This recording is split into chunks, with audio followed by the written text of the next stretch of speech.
Hi friends, എല്ലാവർക്കും entry ആപ്പിലോട്ട് സ്വാഗതം. എല്ലാവരും ജോയിൻ ചെയ്യുന്നതേ ഉള്ളൂ എന്ന് തോന്നുന്നു. ഇന്ന് ടൈമിന് ഇത്തിരി ചേഞ്ച് ഉണ്ടായിരുന്നു, അതുകൊണ്ടായിരിക്കും എല്ലാവരും ജോയിൻ ചെയ്യാനായിട്ട് ഇത്തിരി താമസിക്കുന്നത്. അപ്പോൾ നമ്മളിന്ന് HSA ഇംഗ്ലീഷിന്റെ ഒരു മോഡ്യൂൾ 1 ബേസ് ചെയ്തിട്ട് ക്വസ്റ്റ്യൻ ഡിസ്കഷൻ സെഷനും അതുപോലെ തന്നെ ഗോൾഡ് ബാച്ചിന്റെ ലോഞ്ച് കൂടിയാണ് ഇന്നത്തെ ഈ ക്ലാസ് കൊണ്ട് ഉദ്ദേശിക്കുന്നത്. അപ്പോൾ മോഡ്യൂൾ 1 ബേസ് ചെയ്തിട്ട് ഫസ്റ്റ് 10 ടോപ്പിക്സിന്റെ, അതായത് ഫസ്റ്റ് 10 പോയിട്രിയുടെ ക്വസ്റ്റ്യൻസ് ആണ് ഇന്ന് ഡിസ്കസ് ചെയ്യുന്നത്.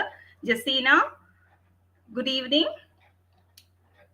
ഓക്കെ, ഫസ്റ്റ് 10 ടോപ്പിക്സിന്റെ ക്വസ്റ്റ്യൻസ് ആണ് നമ്മൾ ഇന്ന് ഡിസ്കസ് ചെയ്യുന്നത്. അതിൽ നമ്മൾ സ്റ്റേറ്റ്മെന്റ് വൈസ് ക്വസ്റ്റ്യൻസ്, ഇപ്പൊ പുതിയ പാറ്റേൺ ക്വസ്റ്റ്യൻസ് വരുന്നുണ്ടല്ലോ, അപ്പോൾ സ്റ്റേറ്റ്മെന്റ് വൈസ് ക്വസ്റ്റ്യൻസും അതുപോലെ തന്നെ നിങ്ങളെ അനലൈസ് ചെയ്യാനായിട്ട് ഒരു സർപ്രൈസ് സെഷൻ കൂടി ഇന്നത്തെ ക്ലാസിന്റെ അവസാനം നിങ്ങൾക്ക് ലഭിക്കുന്നതായിരിക്കും.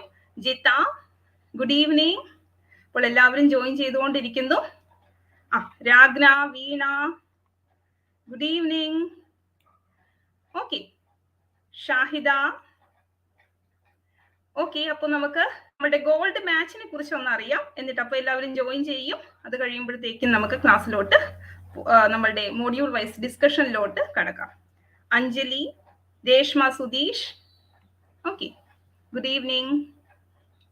രഞ്ജു, ലക്ഷ്മി.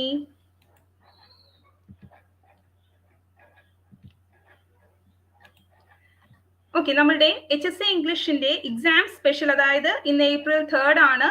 ഇന്ന് മുതൽ June 15. റിയാന, നിതീഷ്, നിമ്മി, വീണ, DJ. ഓക്കെ, എല്ലാവർക്കും ഗുഡ് ഈവനിങ്. അപ്പോൾ നമ്മളുടെ HSA ഇംഗ്ലീഷിന്റെ എക്സാം സ്പെഷ്യൽ ഗോൾഡ് ബാച്ചിന്റെ ലോഞ്ച് കൂടിയാണ് ഇത് നമ്മൾ ഉദ്ദേശിച്ചിരിക്കുന്നത്.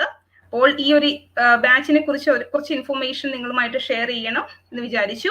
അതായത് എക്സാം സ്പെഷ്യൽ ബാച്ച് ആണ്. ഇനി മുതൽ അതായത് April 3 മുതൽ June 15 വരെ നമ്മളുടെ കയ്യിൽ അവൈലബിൾ ആയിട്ടുള്ളത് 72 ഡേയ്സ് ആണ്. കറക്റ്റ് ആയിട്ട് 72 ഡേയ്സ് ആണ്. എന്തായാലും അതിലൊരു 60 ഡേയ്സ് നമുക്ക് ഈ എക്സാമിന് വേണ്ടിയിട്ട് സ്പെയർ ചെയ്ത് കഴിഞ്ഞാൽ നമ്മൾക്കും നാളെ അധ്യാപകർ, അതായത് ഹൈസ്കൂൾ അധ്യാപകരായിട്ട് മാറാനായിട്ട് സാധിക്കും. അപ്പോൾ ഈ 60 ഡേയ്സ് കോഴ്സ് ആണ് ഗോൾഡ് ബാച്ച്. ലൈവ് ക്ലാസ്സസ് ആയിരിക്കും നിങ്ങൾക്ക് അവൈലബിൾ ആകുക. എക്സ്പേർട്ട് ആയിട്ടുള്ള ടീച്ചേഴ്സിന്റെ ലൈവ് ക്ലാസ്സസ് അവൈലബിൾ ആയിരിക്കും. കൂടാതെ റെക്കോർഡഡ് വീഡിയോസ് ഉണ്ട്. റിവിഷൻ സീരീസ് നിങ്ങൾക്ക് അവൈലബിൾ ആണ്. അത് module wise revision series available ആണ്. ഡൗട്ട് ക്ലിയറിംഗ് സെഷൻസ് ഉണ്ടാവും. കമ്പൈൻ സ്റ്റഡി അല്ലെങ്കിൽ ക്വസ്റ്റ്യൻ ഡിസ്കഷൻ സെഷൻസ് അവൈലബിൾ ആയിരിക്കും.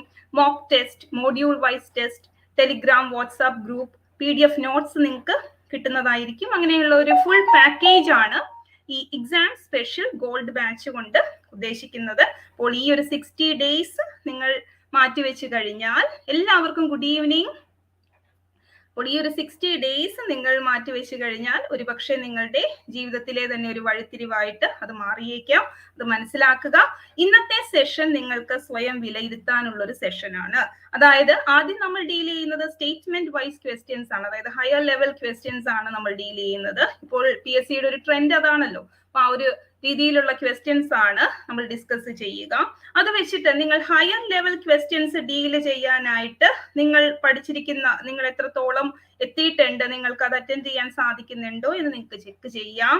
അത് കഴിഞ്ഞിട്ട് നമ്മൾ ഒരു സർപ്രൈസ് ആയിട്ട് മറ്റൊരു സെഷൻ കൂടി ഇതിൽ വെച്ചിട്ടുണ്ട്. അതിലൂടെ നിങ്ങൾക്ക് സർഫേസ് ലെവൽ ആയിട്ടുള്ള കുറച്ച് കാര്യങ്ങൾ കൂടി നിങ്ങൾക്ക് എത്രത്തോളം പഠിക്കാൻ സാധിച്ചു എന്നതും മനസ്സിലാക്കാൻ സാധിക്കും. എന്നിട്ട് നിങ്ങൾ സ്വയം വിലയിരുത്തുക. അതായത് ഇനി പഠന രീതി ഏത് ട്രാക്കിലോട്ടാണ് മാറ്റേണ്ടത്, എങ്ങനെയാണ് ഇനി ഇതിനെ ഇംപ്രൂവ് ചെയ്യേണ്ടത്, എവിടെയാണ് നിങ്ങൾ കൂടുതലായിട്ട് പഠിക്കേണ്ടിയിരിക്കുന്നത് എന്ന് നിങ്ങൾക്ക് മനസ്സിലാക്കാനായിട്ട് സാധിക്കുന്നതാണ്. അപ്പോൾ ഈ കാര്യങ്ങളൊക്കെ ഓർക്കുക. ഈ ഒരു സ്വയം സെൽഫ് അനലൈസ് ചെയ്യാൻ വേണ്ടിയിട്ട് ഈ ഒരു സെഷൻ ഉപയോഗിക്കുക. അപ്പോൾ എല്ലാവർക്കും once again good evening and welcome to this session. അപ്പോൾ നമുക്ക് ഇന്നത്തെ ക്ലാസ് സെഷനിലോട്ട്, അതായത് മോഡ്യൂൾ 1 പോയട്രി ആണ് നമ്മൾ ഇന്ന് ഡിസ്കസ് ചെയ്യുന്നത്. അതിൽ ഫസ്റ്റ് 10 പോംസ് ആണ്. Should be Krishna ma'am already ഈ ഒരു നമ്പറിൽ കോണ്ടാക്ട് ചെയ്ത് നോക്കിയാൽ മതി. ഈ നമ്പറിൽ ഒന്ന് കോണ്ടാക്ട് ചെയ്യൂ കൃഷ്ണ. ഓക്കെ, അപ്പോൾ അതായത് സ്പെഷ്യൽ മെന്റർഷിപ്പ് ഉള്ള ഒരു ബാച്ച് കൂടിയാണല്ലോ ഇത്. അപ്പൊ നിങ്ങളൊന്ന് കോണ്ടാക്ട് ചെയ്ത് നോക്കൂ. അപ്പോഴത്തേക്കും നമ്മൾ മോഡ്യൂൾ 1 പോയിട്രിയിൽ 23 പോംസ് ആണ് നമ്മൾക്ക് പഠിക്കാനുള്ളത്. അതിൽ ഫസ്റ്റ് 10 പോംസിലെ ക്വസ്റ്റ്യൻസ് ആണ് നമ്മൾ ഡിസ്കസ് ചെയ്യുന്നത്. അപ്പോൾ നിങ്ങൾ മോഡ്യൂൾ 1 പോയിട്രി 2 പാർട്ടുകളായിട്ട് സ്വയം സെൽഫ് അനലൈസ് ചെയ്യാനായിട്ട് നിങ്ങൾക്കൊരു സെഷൻ അവൈലബിൾ ആക്കുകയാണ്. അപ്പോൾ ക്വസ്റ്റ്യൻസിന്റെ ആൻസർ ചെയ്യുക, ഒരു പേപ്പറും പേനയും എടുത്ത് റെഡി ആയിട്ട് ഇരുന്നോളുക, കാര്യങ്ങളൊക്കെ നോട്ട് ചെയ്ത് വെക്കുക. ഇത് കഴിഞ്ഞിട്ടാണെങ്കിലും നിങ്ങൾക്ക് എഴുതിയെടുക്കാനായിട്ട് സാധിക്കുന്നതാണ്. സെയിം ടൈം നിങ്ങൾക്ക് ആൻസർ ചെയ്യാൻ സാധിക്കുന്നുണ്ടോ എന്ന് കൂടി ചെക്ക് ചെയ്യുക. ഓക്കെ, അപ്പോ നമുക്ക് എന്തായാലും ഇന്നത്തെ സെഷനിലോട്ട് കടക്കാം.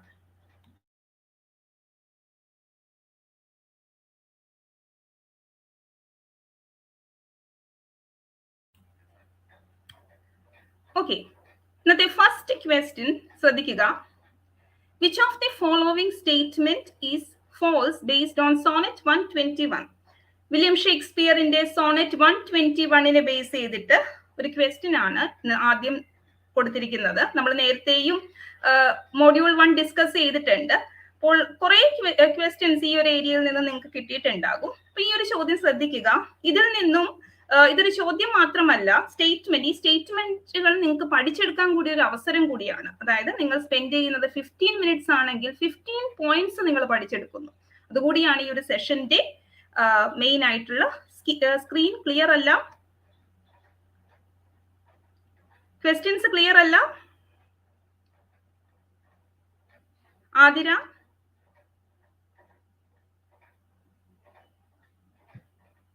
ഓക്കെ, നമുക്ക് ഓപ്ഷൻസിലോട്ട് പോവാം. Which of the following statement is false based on sonnet 121 എന്നാണ് ചോദ്യം. ഞാൻ പോയിന്റ്സ് ഒന്ന് പറയാം. Poet condemns hypocrisy and decides he is going to be himself.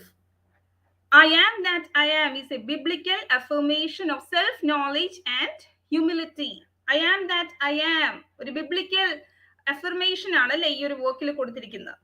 The couplet maintains that all men are bad and all of them thrive in their badness. ഏതാണ്? Sonnet 121 is a part of Dark Lady sequence. അതെ, 4 അതെ 4 ആണല്ലേ. അപ്പൊ ഏത് സീക്വൻസിന്റെ ഭാഗമാണ് Sonet 121 എന്ന് പറയുന്നത്? Sonet 121 belongs to ഏത് സീക്വൻസ് ആണ്? പറയൂ. Fair youth. റിയാന കറക്റ്റ് ആണ്. 121 ഫെയർ യൂത്ത് സീക്വൻസ് ആണ് അല്ലെ? ഫെയർ യൂത്ത് സീക്വൻസ് ആണ്. അഞ്ജലി, DJ, നിമ്മി, കൃഷ്ണ, റിയാന, രശ്മി, വിദ്യ കറക്റ്റ് ആൻസർ ആണ് പറഞ്ഞിരിക്കുന്നത്. അപ്പോ ഈ പോയിന്റ്സ് ഒക്കെ ഒന്ന് ഓർത്തിരിക്കുക. സോണറ്റ് 121 ഈ ഒരു വർക്കില് poet condemns hypocrisy and decides he is going to be himself. I am that I am ഒരു ബിബ്ലിക്കൽ നോട്ട് ആണ്, എഫർമേഷൻ ആണ് അല്ലെ ഈ ഒരു വർക്കിൽ കൊടുത്തിരിക്കുന്നത്. അതുപോലെ ദി കപ്ലെറ്റ് നമുക്കറിയാം, ഷേക്സ്പിയറിയൻ സോണറ്റിന്റെ ഒരു സ്ട്രക്ചർ ഒക്കെ നമുക്കറിയാം. ഇതില് കപ്ലെറ്റ് നമുക്ക് തരുന്ന മെസ്സേജ് അല്ലെങ്കിൽ അതിൽ കൊടുത്തിരിക്കുന്ന ഒരു മെസ്സേജ് എന്ന് പറയുന്നത് all men are bad and all of them thrive in their badness എന്നാണ്. Sonnet 121 is a part of fair youth sequence ആണ്, ഡാർക്ക് ലേഡി സീക്വൻസ് അല്ല. ഓക്കെ, അപ്പോൾ എല്ലാവരും കറക്റ്റ് ആൻസർ ആണ് പറഞ്ഞിരിക്കുന്നത്. നോട്ട് ചെയ്തോളുക. എത്ര ചോദ്യങ്ങൾ നിങ്ങൾക്ക് ആൻസർ ചെയ്യാൻ സാധിച്ചു എന്ന് മാർക്ക് ചെയ്ത് വെക്കുക. Okay, second question. Which of the following statement is false based on a valediction forbidding mourning? ഈ ഒരു വർക്കിനെ ബേസ് ചെയ്തിട്ടുള്ള ഒരു ചോദ്യമാണ്. First statement, valediction means a farewell speech. ആണോ? ട്രൂ ആണോ? ഫോൾസ് ആണോ? എന്താണ്? Poem was written on the occasion of parting of John Donne from his wife Anne Hathaway in 1611.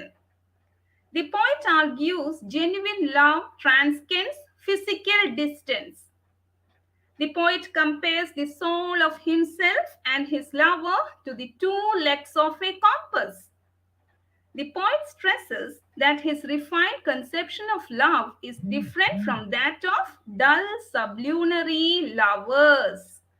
അതെ, ഫസ്റ്റ് സ്റ്റേറ്റ്മെന്റ് ട്രൂ ആണ് അല്ലേ? Valediction means a farewell speech. All true ആണോ Sreelekha? Check ചെയ്യൂ. Second one എന്താണ് Shahida? Second ക്വസ്റ്റ്യനിലുള്ള ഒരു problem, second സ്റ്റേറ്റ്മെന്റിലെ problem. അതെ വീണ, Anjali check ചെയ്തോളൂ. ഒരു സ്റ്റേറ്റ്മെന്റ് ഇവിടെ തെറ്റാണ്. ഐഡന്റിഫൈ. സെക്കൻഡ് ഫോൾസ് ആണ്. സെക്കൻഡ് എന്താണ് false? poem was written on the occasion of parting of John Donne from his wife. ആരാണ് വൈഫ്? വൈഫിന്റെ പേര് പറയൂ. ആൻഡൺ. കൃഷ്ണ കറക്റ്റ് ആണ്. ഓക്കെ, ആൻഡൺ ആണ് അല്ലെ. 1611 ഇയർ ഒക്കെ കറക്റ്റ് ആണ്. പക്ഷേ ആ പേരായിരുന്നു ഇവിടെ തെറ്റായിട്ടുണ്ടായിരുന്നത്. ബാക്കി എല്ലാ സ്റ്റേറ്റ്മെന്റ്സും കറക്റ്റ് ആണ്. The poet argues genuine love transcends physical distance എന്ന് പറയുന്നു. അതുപോലെ തന്നെ നമ്മുടെ കൺസീറ്റ്, മെറ്റഫിസിക്കൽ കൺസീറ്റ് ആയിട്ടുള്ള, അതായത് ലവേഴ്സിനെ ലെഗ്സ് ഓഫ് കോമ്പസുമായിട്ട് കമ്പയർ ചെയ്തിരിക്കുന്നു. കൂടാതെ poet stresses that his refined conception of love is different from dull sublunary lovers. Okay, and more, അതെ കറക്റ്റ് ആണ്. ഓക്കെ, അപ്പൊ ഇതൊക്കെ നോട്ട് ചെയ്തോളുക. ഇങ്ങനെയൊക്കെ ചോദ്യങ്ങൾ വരാം, അപ്പോൾ ഐഡന്റിഫൈ ചെയ്യാനായിട്ട് സാധിക്കണം. അതുപോലെ തന്നെ ഇപ്പൊ ഈ പറഞ്ഞ പോയിന്റ്സ് ഒക്കെ നിങ്ങളുടെ മനസ്സിൽ ഉണ്ടായിരിക്കണം. ഓക്കെ, അപ്പൊ നമുക്ക് നെക്സ്റ്റ് ക്വസ്റ്റ്യൻ നോക്കാം.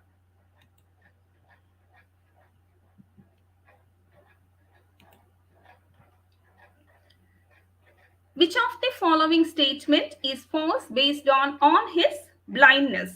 അപ്പൊ നിങ്ങൾക്ക് സ്ക്രോള് കാണാൻ സാധിക്കുന്നുണ്ട്. ഈ ഒരു നമ്പറിൽ കോൺടാക്ട് ചെയ്ത് കഴിഞ്ഞാൽ നിങ്ങൾക്ക് ഈ ഒരു ബാച്ചിനെ കുറിച്ച് അറിയാൻ സാധിക്കും. അതുപോലെ തന്നെ ജോയിൻ ചെയ്യാനായിട്ട് സാധിക്കുന്നതാണ്. ഈ ഒരു നമ്പറിൽ കോൺടാക്ട് ചെയ്യുക.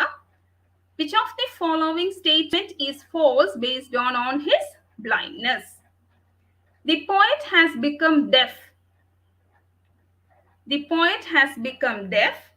On his blindness ആണ്. ആ ടൈറ്റിലിൽ നിന്ന് തന്നെ നമുക്ക് മനസ്സിലാക്കാം. He wants to serve God with poetic power. Third statement ശ്രദ്ധിക്കുക. One who remains patient and contented with what he has is most liked by God. The last one ശ്രദ്ധിക്കൂ. Supremacy of man is the theme of the poem.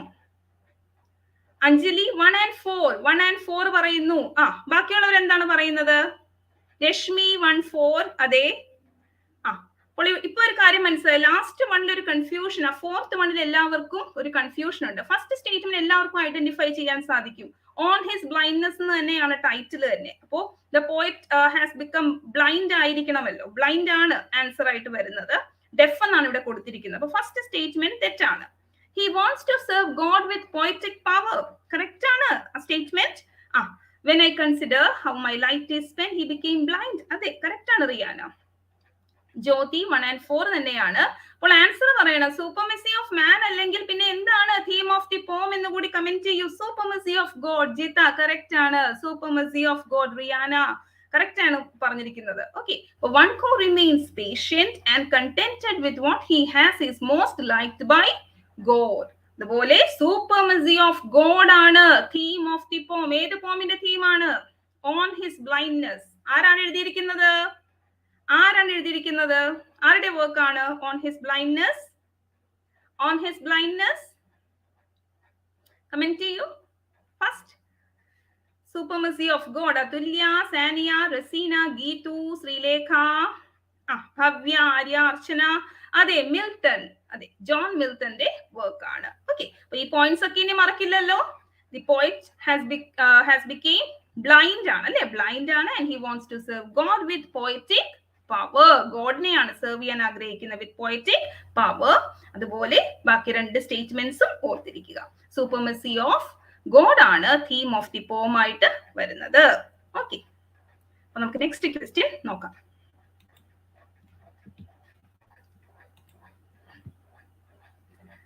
Okay, next one. 1 second.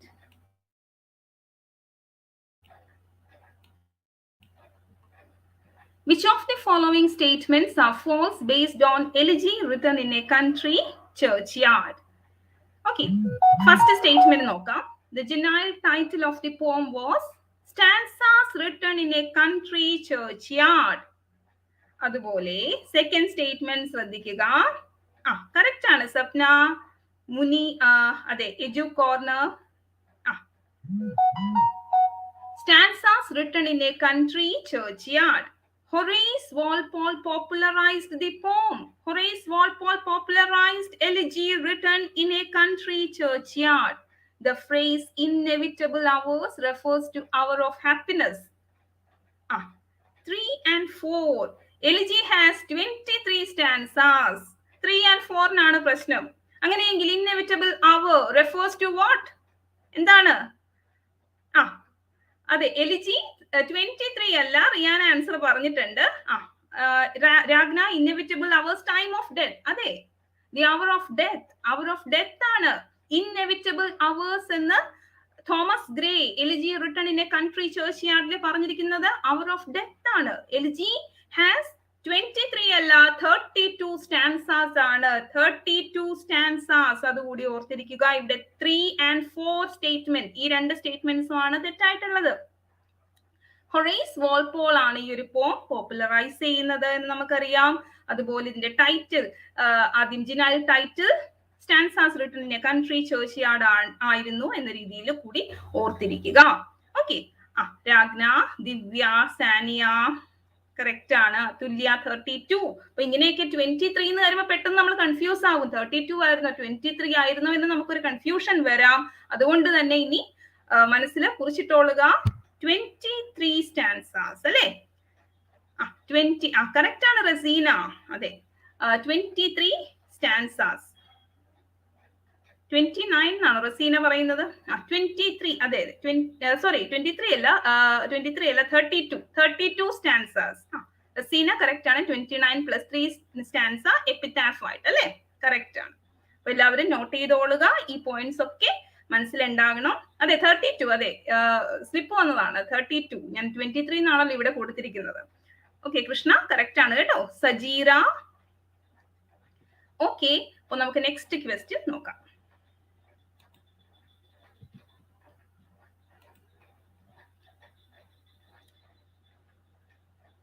Which of the following statements are false based on the poem To a Skylark? To a Skylark എന്ന പോമിലാണ് നമ്മൾ എത്തി നിൽക്കുന്നത്. The phrase unpremeditated art. Unpremeditated art means not planned out in advance.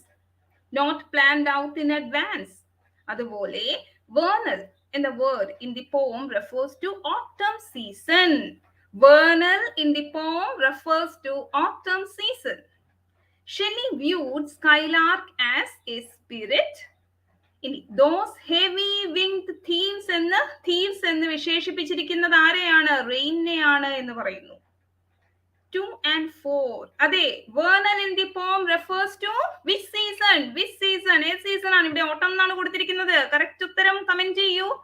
ഓപ്ഷന്റെ കൂടെ തന്നെ 2 correct answer കൂടി comment ചെയ്ത് പോകൂ. റസീന, തുല്യ, റിയാന, ആതിര, രേഷ്മ, രാഗ്ന. അതെ, ക്ലൗഡ്സ്. പറയൂ. Spring season. അതെ സ്പ്രിംഗ് സീസൺ ആണ്. വേർണൽ എന്ന് റെഫർ ചെയ്തിരിക്കുന്നത് സ്പ്രിംഗ് സീസണിനെയാണ് അല്ലെ. വേർണൽ എന്ന പോമിൽ റെഫർ ചെയ്തിട്ടുള്ളത് സ്പ്രിംഗ് സീസണിനെയാണ്. അതുപോലെ നമ്മളുടെ those heavy winged thieves. Heavy winged thieves എന്താണ്? വിൻഡ്. അതെ, കറക്റ്റ് ആണ്, വിൻഡ് ആണ്. ഓക്കെ, രശ്മി, പ്രതീഷ് കറക്റ്റ് ആണ്. വിദ്യ, വീണ, നിഷിത, റസീന. ഓക്കെ, കറക്റ്റ് ആണ്. ആര്യ, വിൻഡ് ആണ്. വിൻഡ്, അത് മറക്കരുതും, വളരെ ഇമ്പോർട്ടന്റ് ആയിട്ടുള്ള ഒരു ക്വസ്റ്റ്യൻ ആണ്. Those heavy winged thieves, it refers to wind. Wind ആണ്.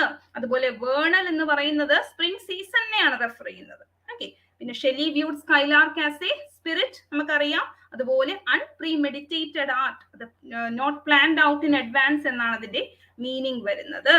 ഓക്കെ, അപ്പൊ നോട്ട് ചെയ്തോളുക. ഈ കാര്യങ്ങളൊക്കെ മനസ്സിലുണ്ടായിരിക്കണം. അപ്പൊ നമുക്ക് നെക്സ്റ്റ് ക്വസ്റ്റ്യൻ നോക്കാം.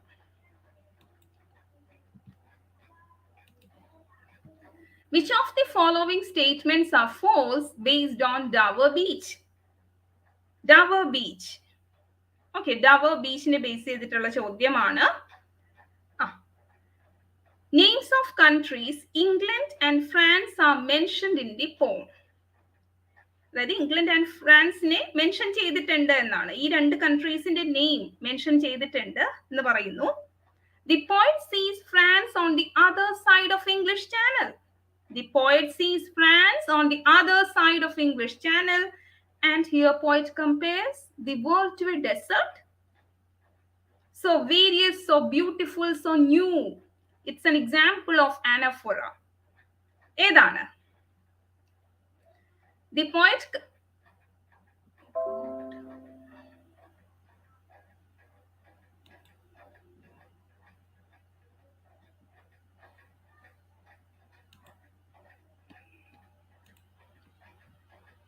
excuse me. Okay, clear ആണോ? Clear ആണോ?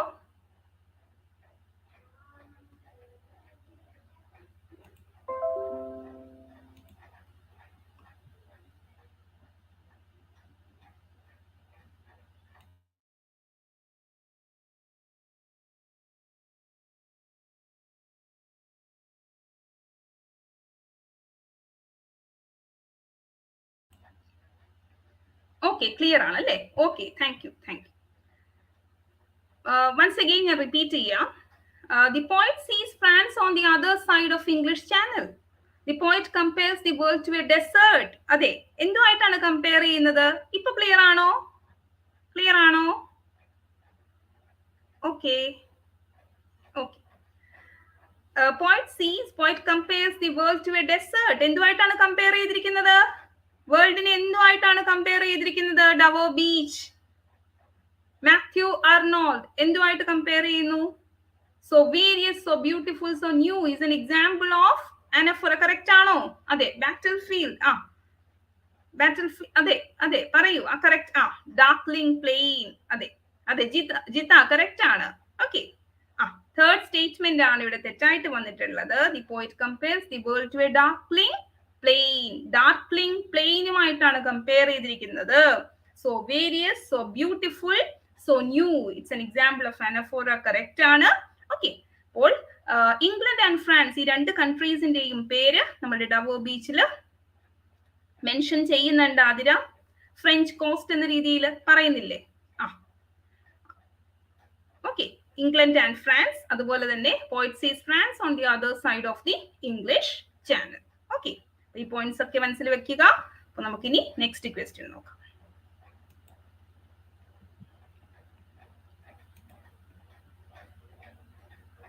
Which of the following statement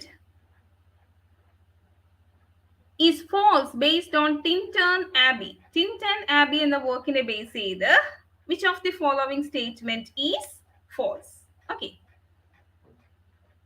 The other is the tree that the poet mentions at the beginning of the poem. The other. According to the poet, nature never betray any living things.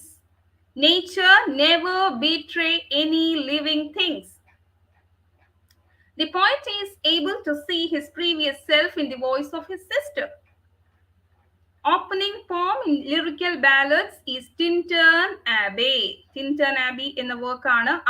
Jitha correct answer. First statement തെറ്റാണ്. അങ്ങനെയെങ്കിൽ mention ചെയ്യപ്പെടുന്ന ട്രീയുടെ പേര് കൂടി റിയാന ഇവിടെ comment ചെയ്തിട്ടുണ്ട്, Jitha comment ചെയ്തിട്ടുണ്ട്. സിക്കാമോർ അല്ലെ?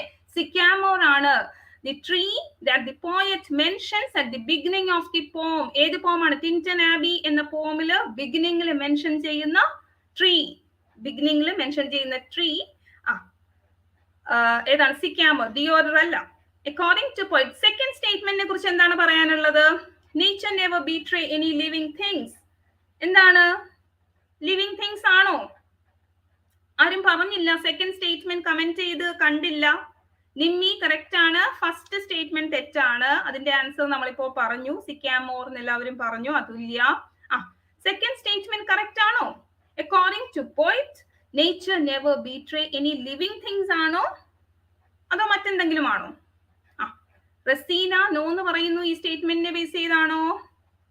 Nature never betray the heart that loved her എന്നാണ് അല്ലേ? The heart that loved her. അതെ, betray one who loved nature. Raseena correct ആണ്. ഓക്കെ, any living thing അല്ല. never betray one who loves nature. അതാണ് answer ആയിട്ട്. Second സ്റ്റേറ്റ്മെന്റും തെറ്റാണ്. The poet is able to see his previous self in the voice of his sister. Correct ആണ്. ഇനി opening പോമിനെ കുറിച്ച് എന്താണ് പറയാനുള്ളത്? പറയൂ. Opening poem in the lyrical ballads. Lyrical ബാലഡ്സിലെ ഓപ്പണിംഗ് പോം ഏതാണ്?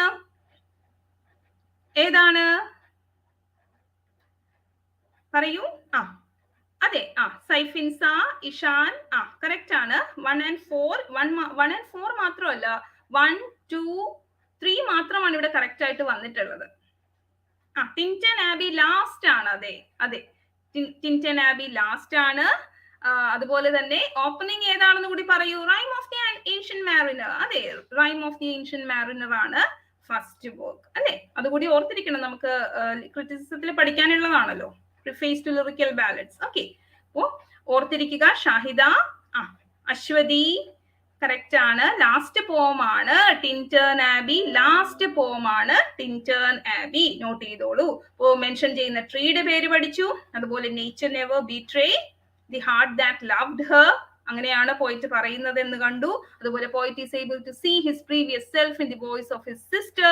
അതുപോലെ opening poem in lyrical ballads rime of the ancient mariner ആണ്. ടിൻറ്റൺ ആബി നമ്മളുടെ അവസാനത്തെ വർക്ക് ആയിട്ടാണ് ലിറിക്കൽ ബാലഡ്സിൽ വരുന്നത്. ഓക്കെ, ലാസ്റ്റ് പോം. ഓക്കെ, അപ്പൊ നെക്സ്റ്റ് ക്വസ്റ്റ്യൻ നോക്കാം.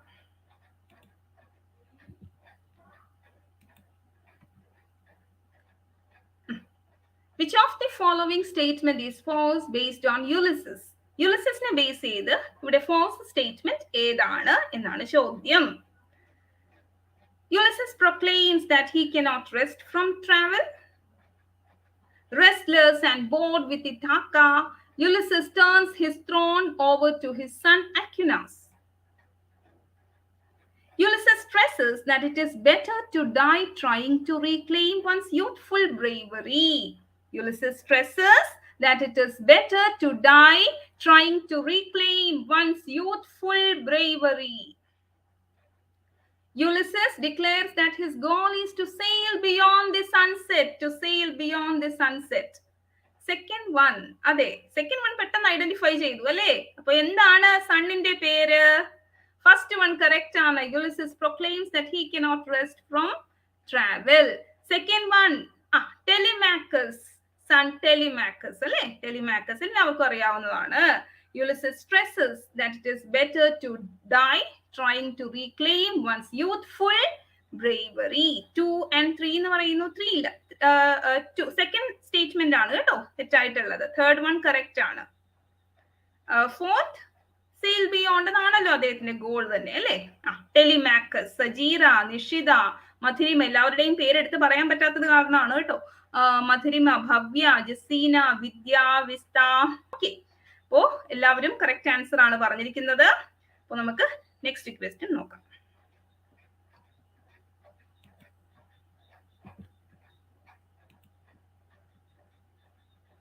Which of the following statement is false based on odd on a grecian urn? Odd on a grecian urn base ചെയ്തിട്ട് ഏത് സ്റ്റേറ്റ്മെന്റ് ആണ് തെറ്റ് എന്നാണ് ചോദിച്ചിരിക്കുന്നത്. Urn is a foster mother of silence and slow time. The poet labels urn as a sylvan historian that tells its story through its beauty. The poem was first published anonymously in Annals of the Fine Arts 1819. First statement ആണ് തെറ്റ്. ഇതിന്റെ correct answer ഇവിടെ പറഞ്ഞു കഴിഞ്ഞിരിക്കുന്നു. First statement തെറ്റാണ്. മുനി correct ആയിട്ട് answer പറഞ്ഞിട്ടുണ്ട്. ബാക്കിയുള്ളവരും പറയൂ. അതെ, Ragna, Athira, Jitha. Urn is the foster child of silence and slow time അല്ലെ. ഫോസ്റ്റർ ചൈൽഡ് ആണ്. Urn is the foster child of silence and slow time. അതുപോലെ പോയറ്റ് ഏണിനെ വിശേഷിപ്പിക്കുന്നത് എന്തായിട്ടാണ്? സെക്കൻഡ് സ്റ്റേറ്റ്മെന്റ് എന്തായിട്ട് വിശേഷിപ്പിച്ചിരിക്കുന്നു? Sylvan historian. Sylvan historian that tells its story through its beauty. Okay, and this poem was first published anonymously in Annals of the Fine Arts of 1819. Okay, അപ്പോൾ ഇത് ഓർത്തിരിക്കുക. Foster child of silence, ഇങ്ങനെയൊക്കെ ചോദ്യങ്ങൾ വരാം. ഇവിടെ നമ്മൾ confused ആവും അല്ലേ. എന്താണ് അപ്പൊ വർക്ക് വായിച്ചിരിക്കണം. ഇതിൽ നിന്ന് മനസ്സിലാക്കേണ്ടത് നിങ്ങൾ ഓരോ വർക്ക്സും ലൈൻ ബൈ ലൈൻ നന്നായിട്ട് നിങ്ങൾക്ക് 2-3 പ്രാവശ്യം വായിച്ചിട്ടുണ്ടാവണം. വായിച്ചിട്ടുണ്ടെങ്കിൽ മാത്രമാണ് ഉത്തരത്തിലെത്താനായിട്ട് സാധിക്കുക. ഓക്കെ, അപ്പൊ ജസ്റ്റ് ഒരു സമ്മറി മാത്രം പഠിച്ചിട്ട് പോയി കഴിഞ്ഞാൽ നമ്മൾക്ക് എത്രത്തോളം സ്റ്റേറ്റ്മെന്റ് ക്വസ്റ്റ്യൻസ് അറ്റൻഡ് ചെയ്യാൻ പറ്റും എന്ന് പറയാൻ സാധിക്കില്ല. അതുകൊണ്ട് തന്നെ ഒന്ന് വർക്ക് വായിച്ചിരിക്കുക. ഓരോ ലൈനിന്റെയും മീനിങ് എന്താണ് എന്ന് മനസ്സിലാക്കിയിരിക്കേണ്ടിയിരിക്കുന്നു. അപ്പൊ ഇനിയുള്ള 60 days നിങ്ങൾ മാക്സിമം, ഇപ്പൊ നിങ്ങൾക്ക് മനസ്സിലായിട്ടുണ്ടാകും എത്രത്തോളം നിങ്ങൾക്ക് അറ്റൻഡ് ചെയ്യാൻ സാധിക്കുന്നുണ്ട് എന്നൊക്കെ മനസ്സിലാവുന്നുണ്ടാകും. അപ്പോൾ ആ ഒരു രീതിയിൽ വർക്ക്സ് വായിക്കാനായിട്ട് കൂടി ശ്രമിക്കുക. ഓക്കെ, അപ്പൊ നമുക്ക് നെക്സ്റ്റ് ക്വസ്റ്റ്യൻ നോക്കാം.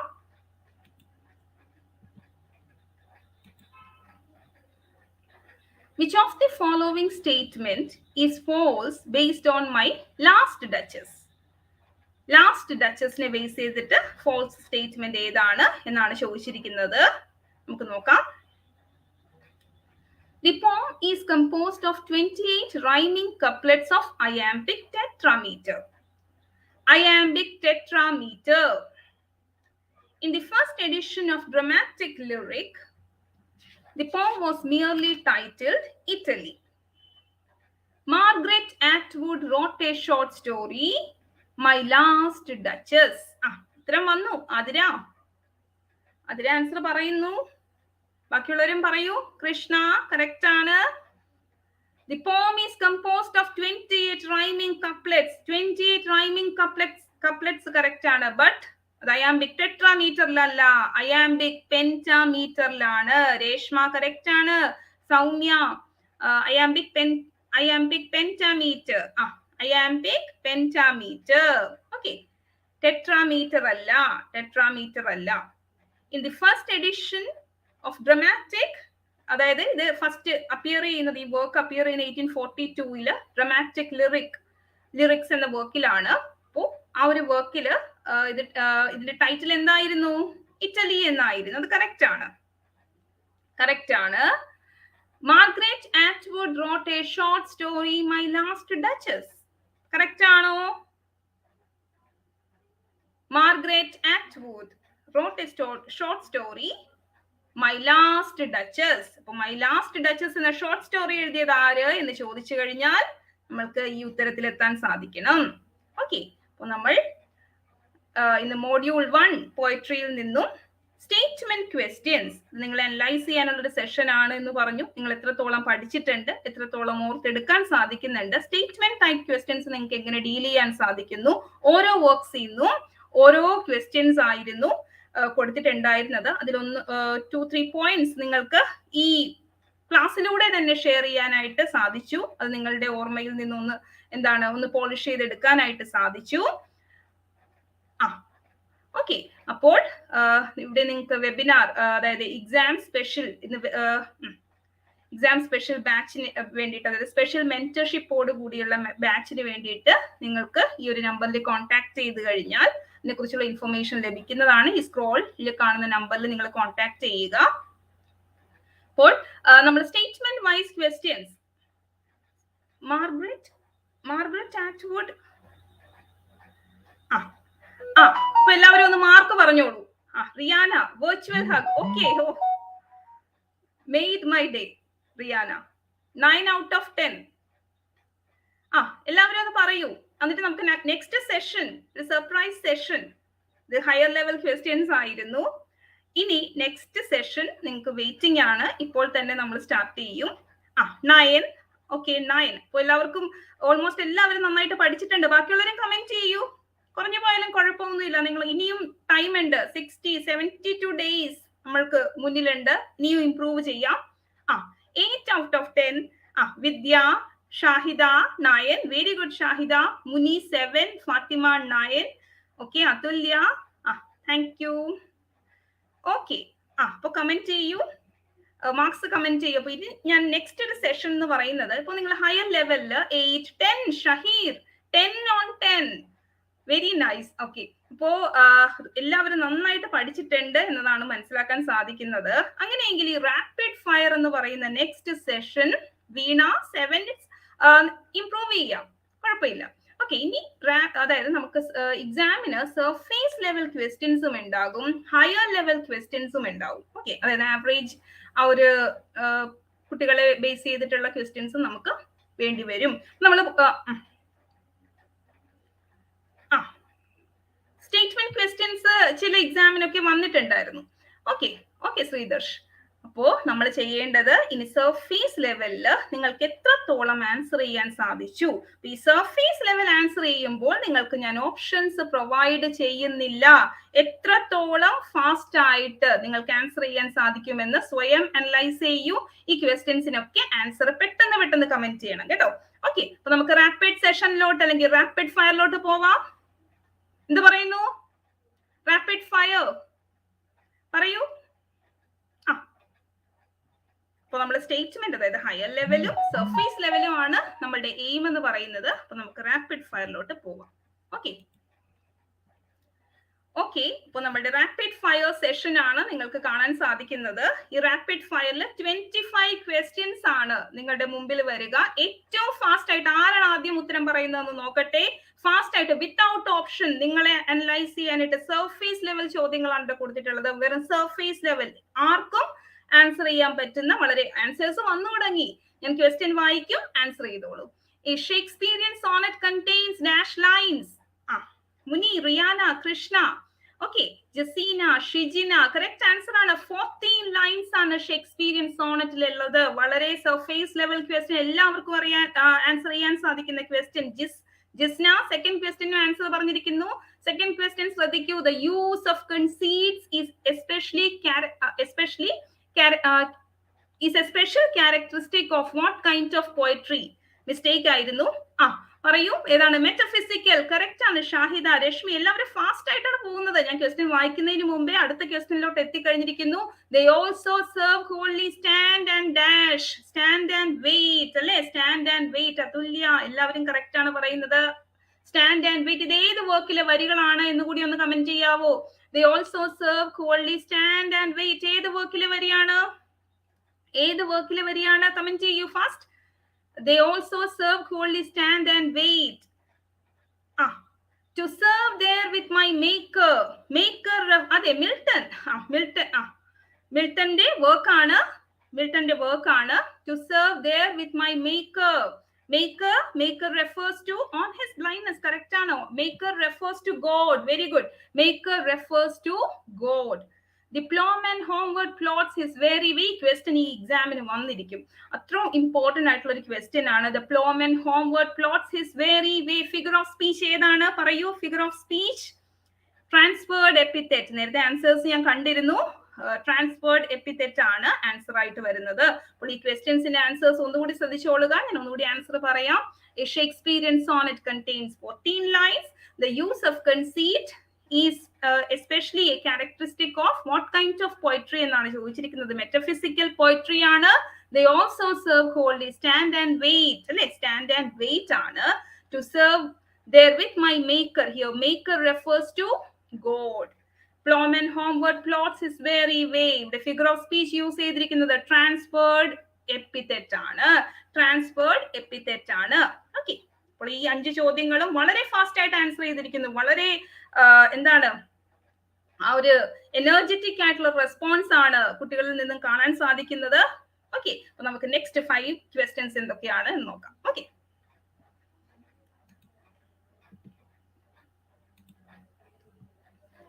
each in the narrow cell. Here narrow cell refers to dash. Narrow cell എന്തിനു റെഫർ ചെയ്യുന്നു? Narrow cell ഏത് വർക്കിലെയാണെന്ന് കൂടി കമന്റ് ചെയ്തോളൂ. കമന്റിന്റെ കൂടെ വരട്ടെ. Narrow cell refers to. അതുപോലെ സെക്കൻഡ് ക്വസ്റ്റ്യൻ ശ്രദ്ധിക്കൂ. Who wrote the short comedy The Dark Lady of the Sonnet? അതെ, ഗ്രേവ് കറക്റ്റ് ആണ്. ഗ്രേസ് എലിജി, അതെ കറക്റ്റ് ആണ്. Thulya, Athira, Shahida, Riyana, Shilpa, Arya, Jisna. Very good. Okay, each in the narrow cell എന്ന് പറയുന്നത് ഗ്രേവ് ആണ്. Coffin grave ആണ് ഉദ്ദേശിക്കുന്നത്. Who wrote the short comedy Dark Lady of the Sonnet? അതുല്യ, ആതിര ഒന്ന് നോട്ട് ചെയ്യൂ. ടൂംബ്, അതെ കറക്റ്റ് ആണ്. നിഷിത, ബെർനാർഡ് ഷാ, റസീന കറക്റ്റ് ആണ്. ഓക്കെ, നെക്സ്റ്റ് ക്വസ്റ്റ്യന്റെ ആൻസർ പറയുന്നു Krishna. Lay like a fold of a bright girdle furled. Figure of speech like അല്ലെ? Like. അപ്പോൾ നമുക്കറിയാം simile ആണ്. Sea is described in Dover Beach. Dover Beach calm ആണ് അല്ലേ? Calm. Sea is described in Dover Beach as calm. Sea is calm tonight എന്ന് പറഞ്ഞുകൊണ്ടാണ് തുടങ്ങുന്നത് അല്ലേ? Which philosopher is mentioned in Dover Beach?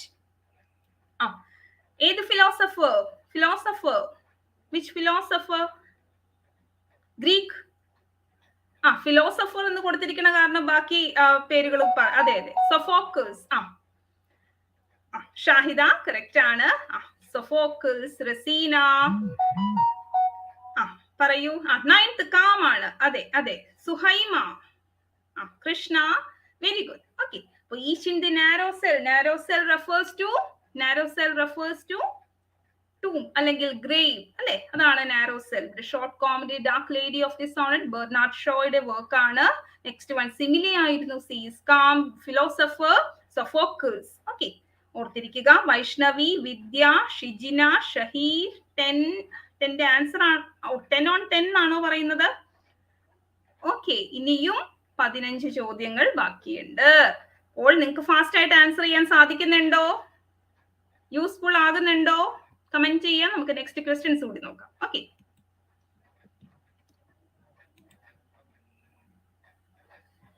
Okay, next 11th question നോക്കൂ.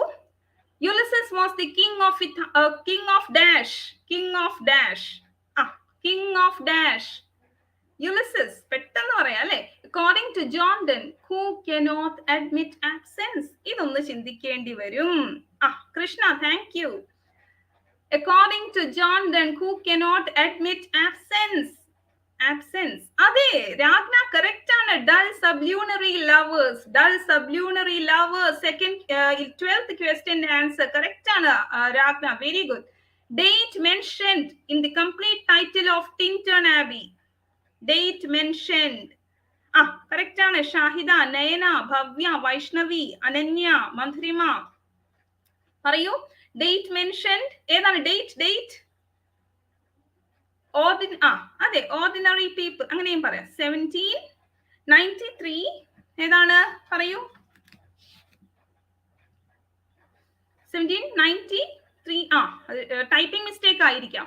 Okay, 1798 June 13. Very good. Anjali, Shahida. 14th heard melodies R sweet. ഏത് വർക്കിലെ ആണെന്നാണ് കേട്ടോ. ഏത് വർക്കിലെ വരികളാണ് എന്നാണ് ചോദിച്ചിരിക്കുന്നത്. Ode on a grecian urn അല്ലെ? Ode on a grecian urn. Who wishes to follow knowledge like a sinking star? Ulysses മാത്രമല്ല, നമ്മൾ എല്ലാവരും ഉണ്ടല്ലേ? Ulysses മാത്രമല്ല, നമ്മൾ എല്ലാവരും അല്ലെ നോളജിനെ ഫോളോ ചെയ്യാനായിട്ട് പോകുന്നു. അപ്പോൾ കറക്റ്റ് ആണ്. ആൻസേഴ്സ് ഒന്ന് ശ്രദ്ധിക്കുക. Ulysses was the king of Ithaca. According to John Donne, who cannot admit absence, sublunary lovers. Date mentioned June 13, 1798 ആണ്. 1798. അതുപോലെ heard melodies, Ode on a grecian urn. Who wishes to follow knowledge like a singing star, Ulysses. Okay, അപ്പൊ നമുക്ക് next ചോദ്യത്തിലോട്ട് പോകാം.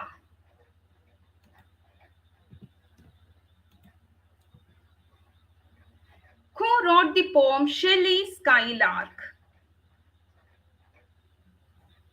Who wrote the poem? One second. July 13. June എന്നാണോ പറഞ്ഞത്? Exam June 15 ആയതുകൊണ്ട് June മനസ്സിലുള്ളതാണ് കേട്ടോ. July 13. Please note. July 13, 1798. July 13. Tintern ആബിയിൽ mention ചെയ്തിട്ടുള്ള date July 13. June 15 date exam date വെച്ചിട്ട് കൺഫ്യൂസ് ആയതാണ്. ഡേറ്റ് മെൻഷൻ ചെയ്ത് ശ്രദ്ധിക്കുക. ഓക്കെ, അപ്പൊ ഷെല്ലി സ്കൈലാർക്ക് ആരുടെ വർക്ക് ആണ്? Shelley skylark. Who wrote a poem? Shelley Skylark. വന്നു, ആൻസർ വന്നു. ശില്പ, ആതിര. ശില്പ, ആതിര ആൻസർ പറഞ്ഞിട്ടുണ്ട്. Turbid ebb and flow of human misery is. അവിടെ എന്താണ് ഹ്യൂമൻ നമ്മളുടെ ഫിഗർ ഓഫ് സ്പീച്ച് ഏതാണ് എന്നാണ് ചോദ്യം. In which work Keats asserts that love can be made permanent only through art? Grecian urn. Answer വന്നിരിക്കുന്നു. Athulya Hardy, Thomas ഹാർഡിയുടെ work ആണ് അല്ലേ? Thomas Hardy. ഇനി epitaph that appears in Keats tombstone. എന്താണ് എപ്പിതാഫ്? പറയൂ. എപ്പിതാഫ് എന്താണ്? അതൊന്ന് ഇത്തിരി വലുതാണ് അല്ലേ? Grecian earn. ഗ്രേഷ്യൻ ഏൺ, അത് Keats.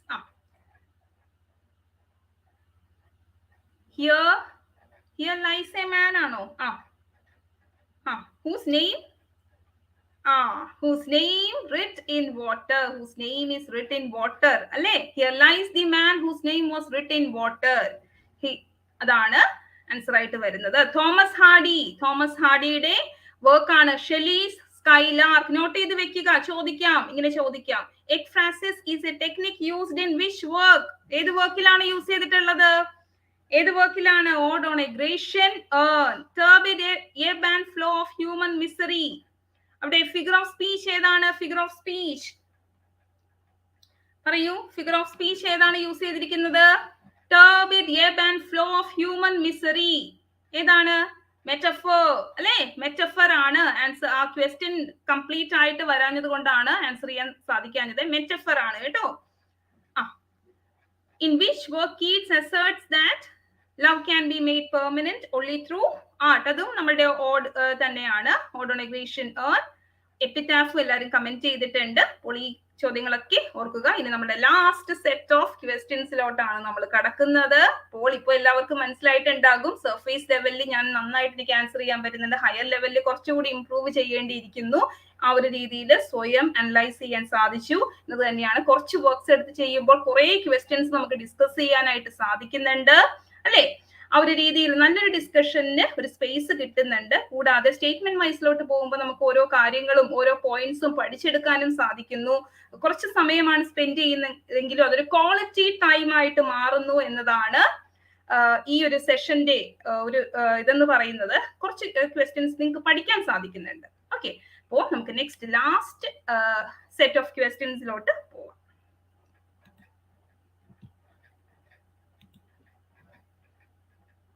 The poet asked the skylark to teach him even half of his dash.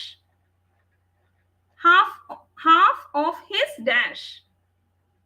The river that poet refers to in Tintern Abbey. എല്ലാവർക്കും അറിയാവുന്നതാണ്.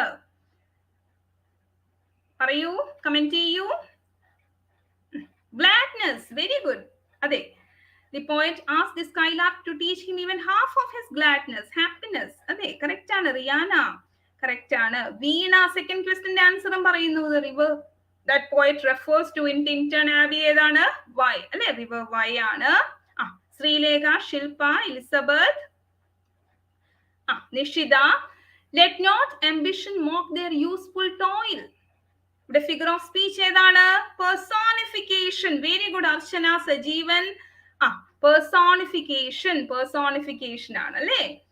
Who coined the phrase negative capability? Jita, correct ആണ്. Personification, negative capability. First now, personification.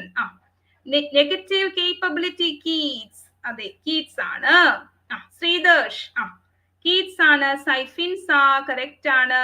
25th answer പറയുന്നു Riyana, Sania.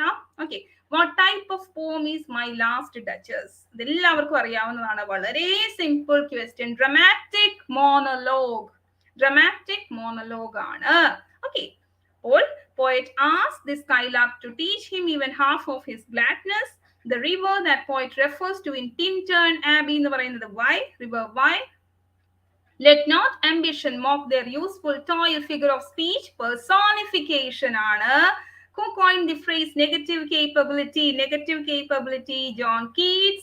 And what type of poem is My Last Duchess? Dramatic monologue. Okay, My Last Duchess വെച്ചിട്ട് ഇന്നത്തെ സെഷന്റെ ഇത് last question കൂടി ആയിരുന്നു.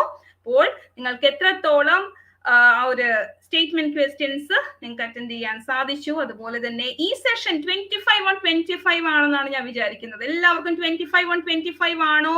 ഇനി കുറഞ്ഞു പോയിട്ടുള്ളവരൊന്നും സങ്കടപ്പെടേണ്ട. Next, അതായത് നമ്മളുടെ കയ്യിൽ ഈ ഉള്ള ദിവസങ്ങൾ മാക്സിമം പ്രൊഡക്റ്റീവ് ആയിട്ട് യൂട്ടിലൈസ് ചെയ്ത് കഴിഞ്ഞാൽ നിങ്ങൾക്കും നേടിയെടുക്കാൻ സാധിക്കും. അതിന് എൻട്രി സെറ്റ് ആണ്.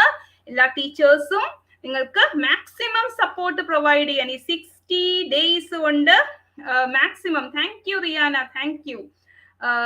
മാക്സിമം സപ്പോർട്ട് പ്രൊവൈഡ് ചെയ്യാനായിട്ട് റെഡിയാണ്. അതുപോലെ തന്നെ മെന്റർഷിപ്പ് ബാച്ച്, ഞാൻ സ്പെഷ്യൽ മെന്റർ ആയിട്ടുള്ള ഒരു ബാച്ച് കൂടി സ്റ്റാർട്ട് ചെയ്യുന്നുണ്ട്. അപ്പോൾ ഈ ബാച്ചിൽ ജോയിൻ ചെയ്യാൻ വേണ്ടിയിട്ട് ഈ ഒരു സ്ക്രോളിൽ കാണുന്ന നമ്പറിൽ നിങ്ങൾക്ക് കോൺടാക്ട് ചെയ്യാവുന്നതാണ്. അപ്പോൾ നെക്സ്റ്റ് സെഷനിൽ നമ്മൾ മോഡ്യൂൾ 1 പോയട്രി തന്നെ നെക്സ്റ്റ് 13 പോംസ് ആയിരിക്കും ഡിസ്കസ് ചെയ്യുക. നമ്മൾ 10 പോംസ് മാത്രം എടുത്തിട്ടാണ് ഡിസ്കസ് ചെയ്യുന്നത്. അതുപോലെ തന്നെ ഈ ഒരു മെത്തേഡ് നിങ്ങൾക്ക് യൂസ്ഫുൾ ആണെങ്കിൽ നിങ്ങൾ പറയണം. എങ്ങനെയാണ് സ്റ്റേറ്റ്മെന്റ് ക്വസ്റ്റ്യൻസും അതുപോലെ തന്നെ സർഫേസ് ഡെവലപ്പ് എല്ലാവർക്കും ഒന്ന് അനലൈസ് ചെയ്യാനും കൂടുതൽ ചോദ്യങ്ങൾ പരിചയപ്പെടാനും അറ്റൻഡ് ചെയ്യാനും ഒക്കെ സാധിക്കുന്നുണ്ട് എന്ന് വിശ്വസിക്കുന്നു. അപ്പോൾ എന്തെങ്കിലുമൊക്കെ പുതുമ നെക്സ്റ്റ് സെഷനിലും കൊണ്ടുവരാനായിട്ട് ഉറപ്പായിട്ടും ശ്രമിക്കാം. അപ്പോൾ എല്ലാവരും ഈ എക്സാം സ്പെഷ്യൽ ബാച്ചിനെ കുറിച്ച് ഇനിയും പഠിക്കാൻ, അല്ലെങ്കിൽ ബിഗിനേഴ്സ് ഈ ഒരു ക്ലാസ് കാണുന്നുണ്ടെങ്കിൽ ഉറപ്പായിട്ടും ഈ ഒരു നമ്പറിൽ നിങ്ങൾ എൻട്രി ഫുൾ സപ്പോർട്ട് നിങ്ങൾക്ക് പ്രൊവൈഡ് ചെയ്യുന്നതാണ്. അപ്പോൾ എല്ലാവരും നന്നായിട്ട് പഠിക്കുക. ഇനിയുള്ള ദിവസങ്ങൾ, അതായത് 60 ഡേയ്സ് 70 ഒക്കെ ഉണ്ട്, എന്നാലും നമുക്കൊരു 60 ഡേയ്സ് വെച്ചിട്ട് മാക്സിമം നമുക്ക് പഠിച്ചെടുക്കണം. അധ്യാപകരായിട്ട് നമുക്ക് നെക്സ്റ്റ് ഇയർ ഇരിക്കേണ്ടതാണ് എന്നൊരു ആ ഒരു സ്വപ്നം നമുക്ക് സാക്ഷാത്കരിക്കണം. അപ്പോൾ എല്ലാവരും നന്നായിട്ട് പഠിക്കുക. അപ്പോൾ നെക്സ്റ്റ് സെഷനിൽ കാണുന്നത് വരെ എലിസബത്ത് ബിഗ്നർ ആണ് എന്ന് പറയുന്നു. അപ്പോൾ ബിഗ്നർ ആണെങ്കിൽ സ്വയം അനലൈസ് ചെയ്യുക. എന്നിട്ട് ഒരു കോഴ്സിന്റെ ആവശ്യമുണ്ട്, നിങ്ങൾക്ക് മോക്ക് ടെസ്റ്റ് അതുപോലെ തന്നെ പ്രാക്ടീസ് സെഷൻസ് ഒന്നും നമുക്ക് സെൽഫ് സ്റ്റഡിയിൽ നടക്കില്ല. അപ്പോൾ അതിന് വേണ്ടിയിട്ട് നിങ്ങൾക്ക് ആപ്പിന്റെ ഒരു ആവശ്യമുണ്ടെങ്കിൽ നിങ്ങൾ ഈ ഒരു നമ്പറിൽ കോൺടാക്ട് ചെയ്യുക. ഓക്കെ, അപ്പോൾ താങ്ക് യു. എല്ലാവരുടെയും കമന്റ്സ് കാണുന്നുണ്ട്. അപ്പോൾ എല്ലാവർക്കും എന്താണ് ഈ ഒരു സെഷൻ ഇത്രയും ആക്റ്റീവ് ആ ഒരു എനർജറ്റിക് ആക്കിയതിന് എല്ലാവർക്കും താങ്ക്സ്. ഇതുപോലൊരു പാർട്ടിസിപ്പേഷൻ തന്നെയാണ് നെക്സ്റ്റ് സെഷനിലും പ്രതീക്ഷിക്കുന്നത്. എന്തെങ്കിലും പുതുമ നെക്സ്റ്റ് സെഷനിലും കൊണ്ടുവരാനായിട്ട് ഉറപ്പായിട്ടും ശ്രമിക്കുന്നതായിരിക്കും. അപ്പോൾ നെക്സ്റ്റ് സെഷനിൽ കാണുന്നത് വരെ എല്ലാവർക്കും നന്ദി, നമസ്കാരം. Okay, oh thank you so much.